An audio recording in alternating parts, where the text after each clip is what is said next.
Baik, sekarang kita akan menyampaikan tentang kehujahan ijma'. Jumhur ulama usul fikih berpendapat apabila rukun-rukun ijma' telah terpenuhi, maka ijma' menjadi hujah yang qat'i atau pasti. Wajib diamalkan dan tak boleh mengingkarinya. Bahkan orang yang mengingkari dianggap kafir. Di samping itu, permasalahan yang telah ditetapkan hukumnya melalui ijma', menurut para ulama usul fikih tak boleh lagi menjadi pembahasan ulama generasi berikutnya.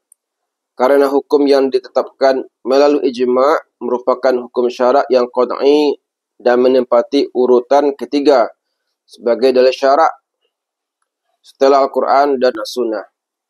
Akan tetapi Ibrahim ibnu Syir an-Nazam, tokoh Mu'tazilah, ulama Khawarij dan ulama Syiah berpendapat bahwa ijma' tak bisa dijadikan hujah.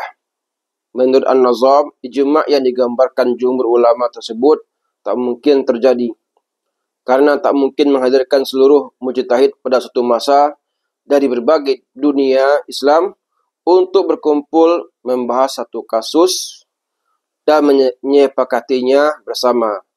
Selain itu, masing-masing daerah mempunyai struktur sosial dan budaya yang berbeda. Adapun bagi kalangan Syiah, ijma' tidak mereka terima sebagai hujah karena pembuat hukum menurut keyakinan mereka adalah imam yang mereka anggap maksum. Ulama Khawarij dapat menerima ijma' sahabat sebelum terjadinya perpecahan politik di kalangan sahabat. Ijma' seperti yang didefinisikan jumhur ulama usul fikih, yang dinyatakan oleh jumhur, tidak dapat mereka terima karena sesuai dengan keyakinan mereka bahwa ijma' itu harus disepakati umat Islam dan yang tak seiman dengan mereka dipandang bukan mukmin. Alasan jumhur ulama usul fikih yang mengatakan bahwa ijma' merupakan hujah yang qat'i dan menempati urutan ketiga sebagai dalil syarak adalah yang pertama, firman Allah Azza wa Jalla surah An-Nisa ayat 59. Allah mengatakan, Ya ayyuhallazina amanu ati'ullah wa ati'ur rasul wa ulul amri minkum. Hai orang-orang yang beriman, taatilah Allah dan Rasulnya dan ulul amri dan antara kalian.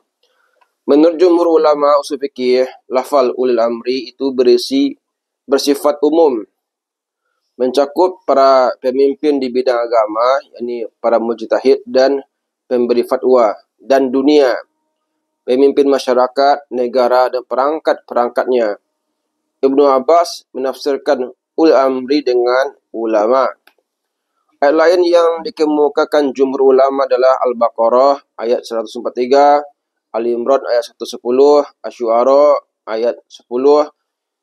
Imam Al-Ghazali mengemukakan ayat lain yang dijadikan jumhur sebagai alasan kehujahan ijma', yaitu firman Allah surah An-Nisa ayat 115.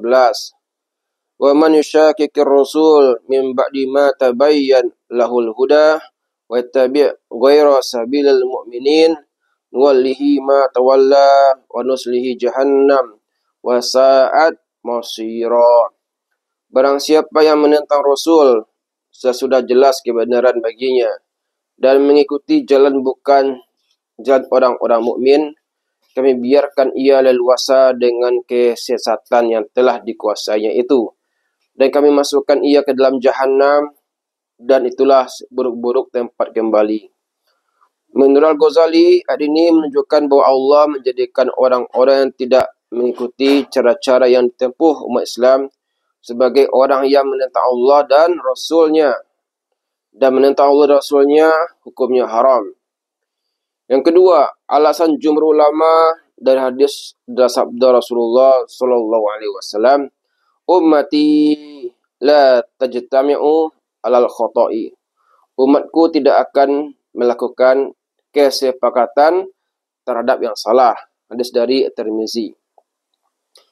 Dalam lafal lain disebutkan, la tajtami' ummati ala dolalah. Umatku tidak akan sepakat dalam kesesatan. Dalam hadis lain, Rasulullah sallallahu alaihi wasallam bersabda, Wasa'altu Allah alla tajtami'a ummati ala dolalah fa'taniha.